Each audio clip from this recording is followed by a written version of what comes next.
मिनीन यगुद्दू मिन अबसारिहिम, ऐ मेरे महबूब सल्लल्लाहु अलैहि वसल्लम मोमिनीन से कह दीजिए कि वो अपनी निगाहों को पस्त रखें। और आज औरतें भी नजरों की हिफाजत नहीं करती, वो समझते हैं मर्द नजरों की हिफाजत करें, औरतों को क्या जरूरत है।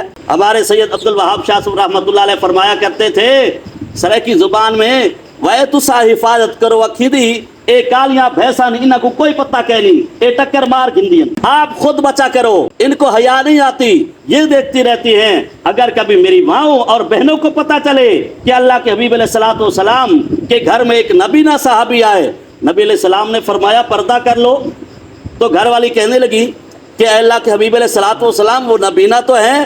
नबी अलैहिस्सलाम ने फरमाया वो नबीना है, आप तो नबीनी नहीं हो, ये है पर्दा, ये है निगाहें। आज और तो समझती हम जैसे चाहें गैर महरम को देखती रहें, हमारा तो कोई हिसाब किताब ही नहीं है। तो इसलिए मर्दों को अलग ज़रूरत है और औरतों को अलग ज़रूरत है, और हुक्म भी दोनों को जुदा जुदा है कि वो भी अपनी निगाहों की हिफाजत करें और मर्द भी अपनी निगाहों की हिफाजत फरमाएं। ये पहला कुलिया है खात्मा बिल ईमान का।